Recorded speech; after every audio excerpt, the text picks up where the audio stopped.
Excellent. All right. Well, we have a special guest today. I'll introduce him in a little bit, but this is Mr. Vanderpool and his class at Franklin Pierce High School. And they've been doing some work since they last connected and have selected a bill. And that's why we have Tony Sermonti here as well to help you out with your bill and let you know where you're going.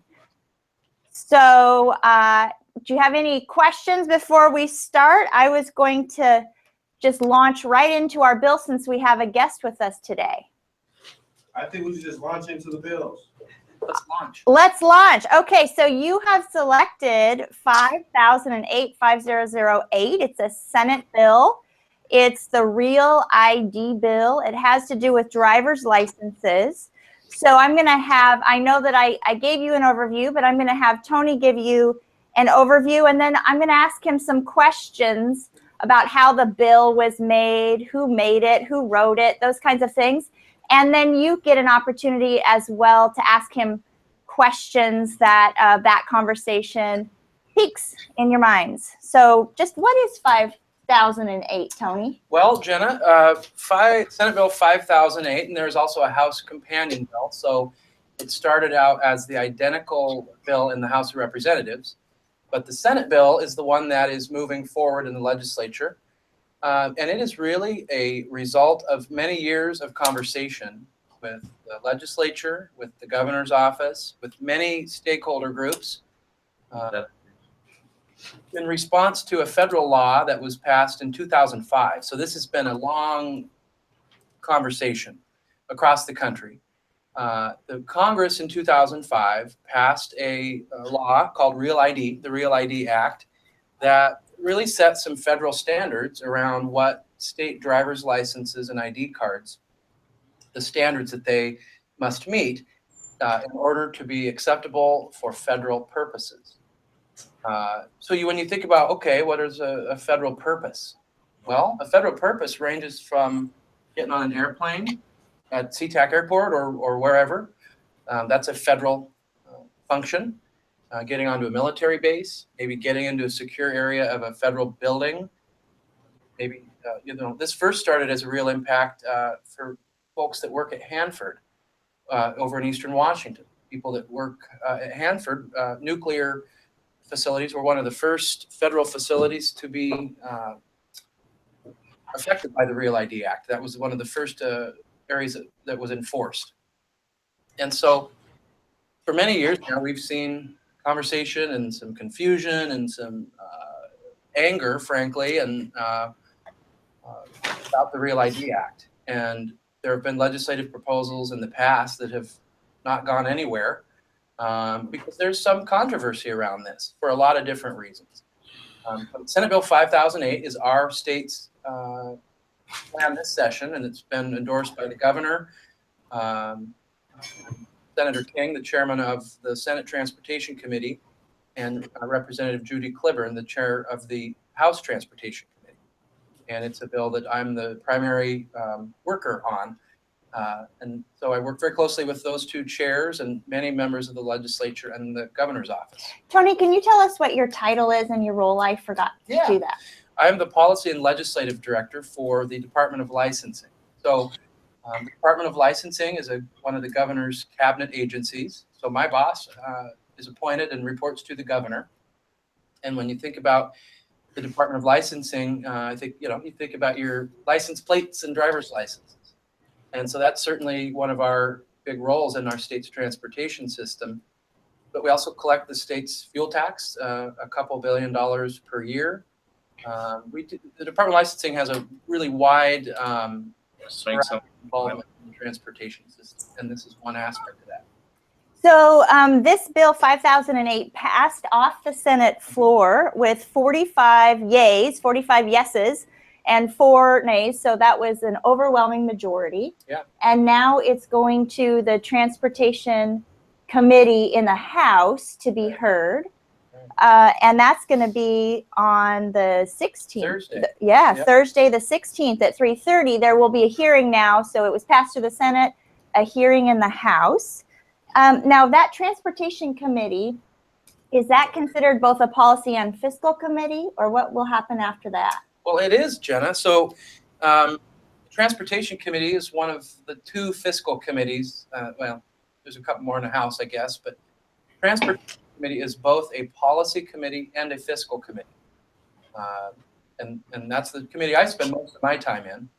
All right. And so there is a fiscal note. That means the cost to this bill. I looked online and it's over $11 million for this next budget. Why does it cost that much?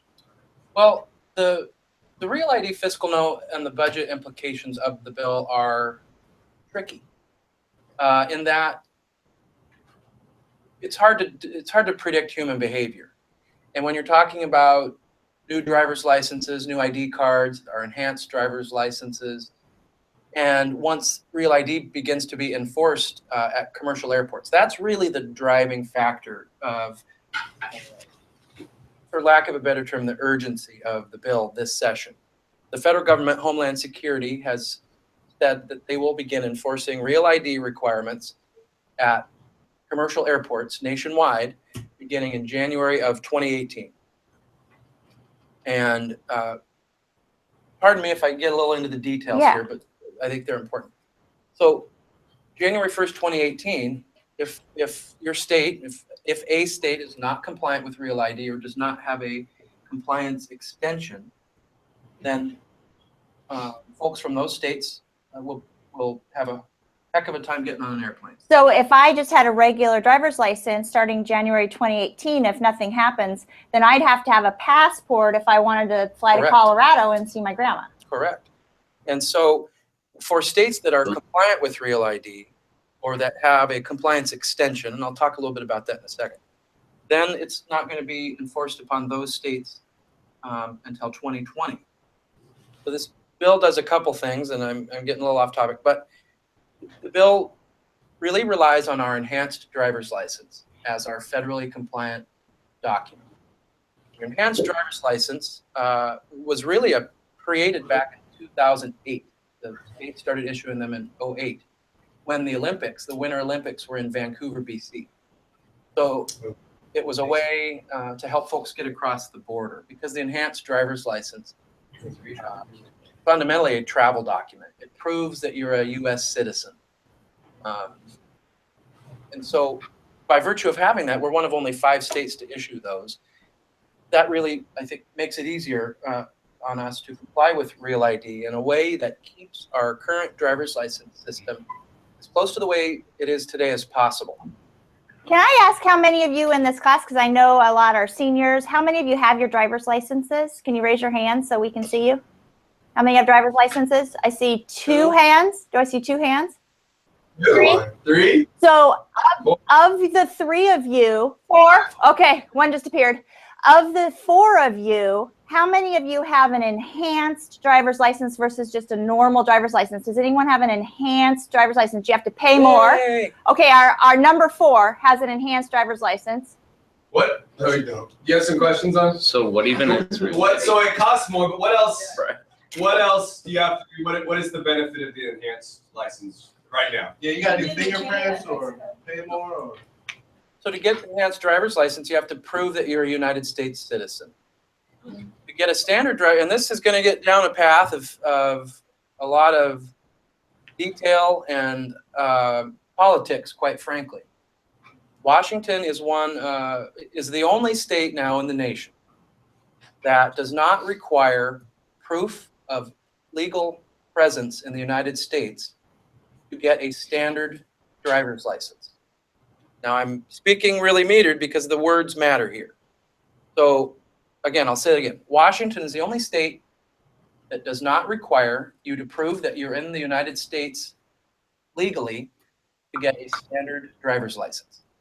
Yeah, so basically you're saying you could be an illegal immigrant and still get your license. In Washington. I think that's what he said, yeah. To sum it all, yeah. So the enhanced driver's license requires you to prove that you're a U.S. citizen. Now, there are lots of people in this country that are not citizens, but that are here legally. And so this gets very complicated and very interesting. There's a lot of passion around these issues, around immigration. You've all seen the news, I hope, about the immigration conversations in this country. Real ID touches those. And so as we've moved forward through this and with our bill that we've brought forward, we've had to be very thoughtful about how our plan would impact people and work to really minimize those impacts. Because like it or not, the driver's license has become much more than a driver's license. And that's the reality. And the federal government, through Real ID, really put an immigration spin on what state driver's licenses mean. When we start talking about these issues, it's really important to know that there's a lot of passion around this on both sides of the political spectrum, both Republican and Democrat, and within each caucus, Republican caucus and the Democratic caucus, there are multiple viewpoints. So this is one of those issues that I think Jenna knows well is pretty tricky to really keep everybody focused on the facts and the impacts if the state, say, were to not act. So there's the bill that's took several years to write, and I think you can tell us who was involved in writing that bill. And then I've noticed there's a couple amendments. Would you talk about who wrote the amendments, why there's the amendments? So starting with the bill and then the amendments. Yeah. Well, the bill draft, there's been variations on a theme for the last couple of years about how we would move forward. And there's really sort of three ways to do this. So I'll start at the really high level, then I'll explain what our bill does and how we arrived at that. So many states have gone to a system where you have to prove that you're in the country legally to get anything. You cannot prove that you're in the country with legal status, no nothing. There are states who have put in sort of a tiered approach where there's the standard driver's license that you have to say prove that you're in the United States with legal presence. Some states have put in another tier, which is maybe a privilege to drive card, but that states on there that it's not for identification purposes. Say if somebody can't or is unable to prove that they're in the country with legal status. So there's a menu there, and many states who have gone to this strict know nothing if you cannot prove that you're in the country legally have come back and changed that because they found it didn't work or it was very problematic for certain sectors of industry. So we've seen that many states have come back and added a tier to really allow people to get licensed to drive. Our bill has been, again, variations on a theme for a couple years, but we've worked with the governor's office and my team drafted the bill in working with the governor's office and again both the chairs and ranking members of each of the Senate and House Transportation Committees and their staff to come forward with a plan that from day one, this bill was pre-filed back in December, but from day one we had agreement between the Speaker of the House, the governor, and the leadership in the Senate that this bill was okay and that it was our state's pathway to move forward. And again, that relies on the enhanced driver's license as our federally compliant option. And it will mark all of our standard driver's licenses as not valid for federal purposes or something like that. And so really quick, and Jenna mentioned this earlier, I will be an example of somebody who is in the country legally, but I will have a marking on my driver's license when this bill takes effect. I sure hope it takes effect. You have to pass it first. But I will be an example of somebody that will have a not valid for federal purposes marking on my driver's license because I don't need an enhanced driver's license because I have a passport card. There's a whole list of documents that are available that are valid for federal purposes. So it's not only a driver's license thing.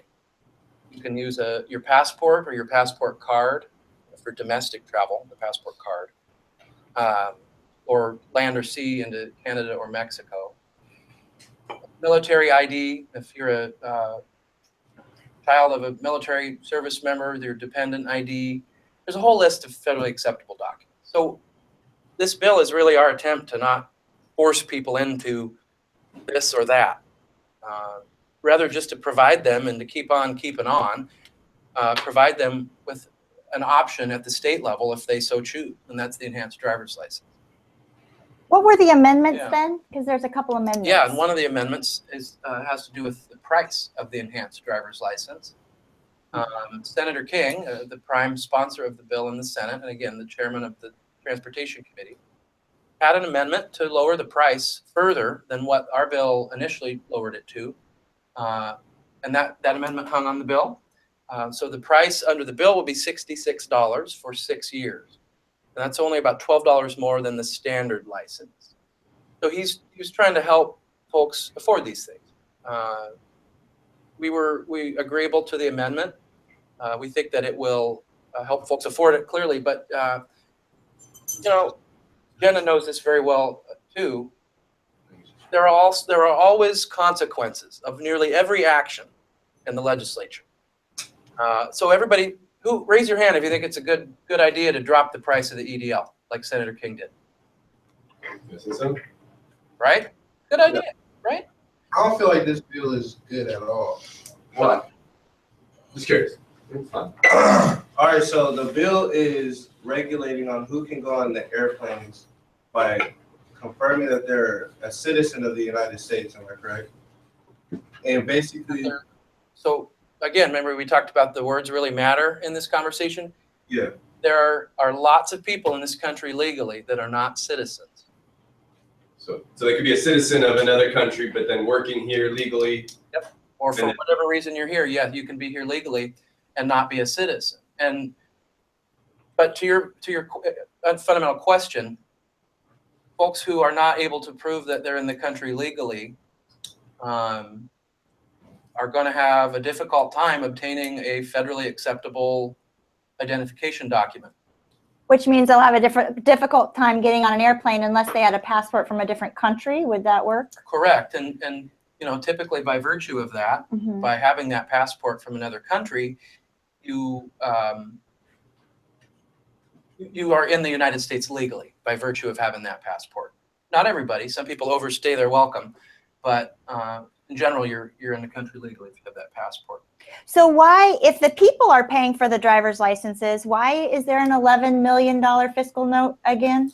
So I think the 11 million is over time, right? It's Over a couple years. Several years. And that is because these enhanced driver's licenses, so this gets back to is it a good idea to lower the price?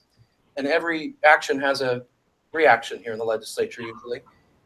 That lowering of the price we think is going to drive higher volume of people coming to DOL to get their enhanced driver's licenses. What does that take to do? That takes staff. So when you talk about right now about 650,000 people out of 5.5 million drivers, licensed drivers, only about 650,000 have an enhanced license.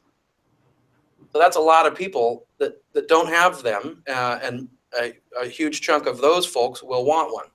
So that's going to drive higher volume to our offices, and I think we're all interested in not having lines out the door and down the street at the DMV.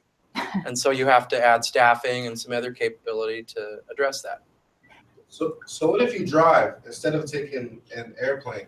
Do you still have to get a passport or enhanced license? Nope, unless you're going into a different country, no. Chief assistant. So you can drive cross country, doesn't matter, it's just through commercial airports, domestic. That's right. Yep. But what about private? What about private? Is it the same thing? If you were to fly on a private aircraft, Yeah. Oh, Tony, do you have any experience there? I might happen to be a pilot He is, in fact. What? in my spare time. That's cool. Yeah, private aircraft. You're not subject. help get out of here. You're not subject to those requirements on a private aircraft unless you're flying out of a federally regulated airport. Well, they're all federally regulated, but unless you're going into the secure area of a federal airport to access your private aircraft, you do So- not You don't. follow those rules. So Pilot would. bill. Well, Huh? I have a question here, because I'm thinking my passport expires this year. Uh-huh. Right, so I've had it for 10 years, it expires this year. And so I already have a driver's license. Now this might affect me. I have options. I could go get another passport. I could get an enhanced license. I could get a passport card, that kind of thing. Yeah. And so I guess this would kind of affect me when I need to go do that. Well, I wonder though, and Tony, you can answer this. I don't think an enhanced license is going to get you into other countries. So I probably would still want a passport in case I want to go visit Europe, for example. An enhanced driver's license will get you into Canada, Mexico, and the Caribbean via land or sea. These are all federal rules, federal travel rules. So not by But flying. you can't fly. Correct. You couldn't fly from Seattle to Vancouver, BC with your EDL. You have to have your passport book, the book, to fly. Even that passport card I showed you, it's the same as an enhanced driver's license. You cannot fly internationally with it, but it is acceptable for domestic flights. So the person with the enhanced driver's license has a question. Yeah, so I'm trying to get my passport so I don't have to use my license. How long does it take to get a passport? A few weeks. Um, Takes a while. 3 to 4 weeks. I think, don't quote me here, but the Department of State who issues them usually tells you a couple months, but everybody I talk to that got one, it's several weeks. So don't wait. If you're going to go somewhere soon, don't wait. But Yeah. So do we have any more questions while we have the expert in the room? We've got about 8 minutes left about this bill, the process. Yes. Honestly, you've been talking about it the whole time, but I have no idea what Real ID is. okay. It is an act passed by Congress in 2005 that was initially not passed by the Congress as a standalone bill. And what the Real ID Act does is it sets federal standards for state-issued identification documents. Okay. And Washington State, we meet nearly every requirement of Real ID in the way we do business here.